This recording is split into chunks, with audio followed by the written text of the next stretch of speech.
দক্ষিণ দিনাজপুরেও গঙ্গারামপুর এলাকায় বিজেপি কর্মীর মাথা ফাটিয়ে দেওয়ার অভিযোগ যে ছবি উঠে আসছে, যেটা জানতে পারা যাচ্ছে বিজেপি কর্মীর স্ত্রীর শ্লীলতাহানি করা হয়েছে এমন খবরও পাওয়া যাচ্ছে। এবং এরপর সুকান্ত মজুমদার তিনি যান এবং কথা বলেন আহত ওই বিজেপি কর্মীর সঙ্গে। তৃণমূলের দিকে অভিযোগের আঙুল উঠছে, যদিও অভিযোগ অস্বীকার করা হয়েছে তৃণমূলের পক্ষ থেকে।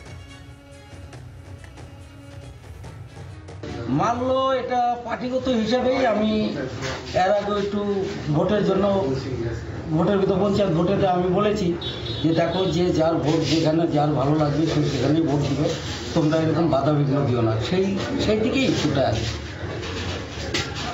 সেটার থেকে এদের ইস্যু যে কেন আমি ভোটটা বাধা দিয়েছি। আমার কথা গ্রামে যে পার্টি করুক, মা বোন সবাই আমার গ্রাম। আজকে ঠিক কি ঘটনা ঘটেছিল সেই ইস্যুটা নিয়েই আজ বিগত কয়েকদিন ধরে আমার বাড়িতে অযথা ঝগড়া বাঁধানোর চেষ্টা করতে হবে।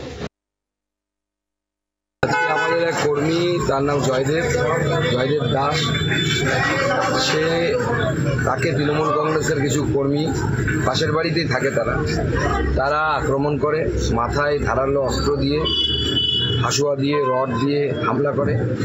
শুধু তাই নয়, তার বাবা আছে, সে সম্ভবত প্রতিবন্ধী, যে তৃণমূল কংগ্রেসের কর্মীর বাবা, সে তার পা জড়িয়ে ধরে পায়ের রগ কেটে দেওয়ার চেষ্টা করে।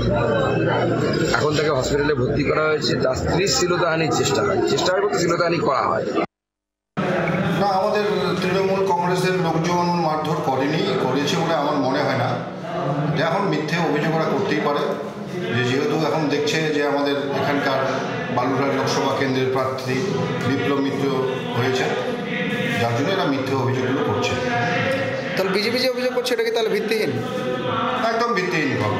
কিন্তু মারধরের ঘটনা কিন্তু একটা ঘটেছে, বিষয়টা কি আপনারা জানেন? বিষয়টা নিয়ে আমি সঠিক জানি না, যদিও ঘটে থাকে দেখি আমি খোঁজ খবর নিয়ে কি হচ্ছে। বাংলার আওয়াজ, বাঙালির আবেগ, জি 24 ঘন্টা।